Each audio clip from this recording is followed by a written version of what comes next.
দিনটা ছিল আমার জীবনের সবচেয়ে সুন্দর ও সেরা মুহূর্তের একটা দিন। আজ হয়তো সোশ্যাল মিডিয়ার মাধ্যমে আমি তোমাদের কাছে আমার বিশেষ মুহূর্তগুলো শেয়ার করতে পারছি, কিন্তু যখন সোশ্যাল মিডিয়াটা ছিল না, আমাদের সুন্দর সুন্দর মুহূর্তগুলো তখনও ছিল।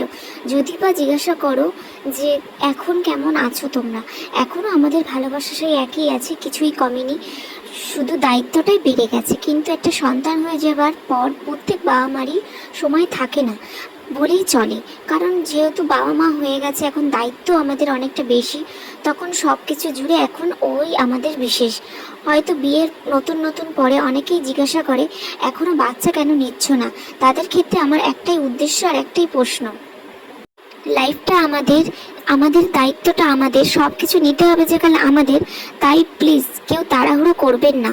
যখন তাদের মন হবে বা যখন তারা পুরোপুরি দেখবে সব দিক সঠিক, দিকটা সুন্দর কিন্তু খুবই ভয়ঙ্কর, খুবই যন্ত্রণা, খুবই কষ্টকর মানুষের ক্ষেত্রে। এতে মাতৃত্বের পরে ঘৃণা ও অপছন্দ সব কিছুই মাতৃত্বে শেষ হয়ে যায়, তাই না?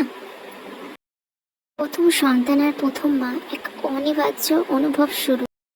একটি ছোট্ট প্রাণ যে কিনা আমাকে মা বলার অধিকার দিল, মাতৃত্বের প্রথম ছোঁয়ায় যে কিনা ভালোবাসায় নতুন একটা নাম পেলাম, মা।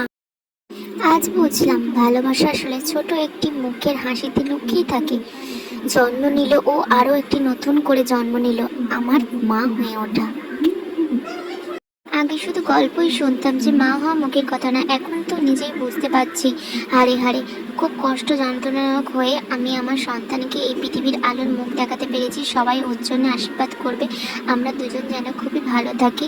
আর নতুন নতুন ভিডিও পেতে গেলে আমার চ্যানেলটিকে সাবস্ক্রাইব করো। দেখা হচ্ছে নতুন নতুন ভিডিওর সাথে। তো ততক্ষণে ভালো থাকো, টাটা।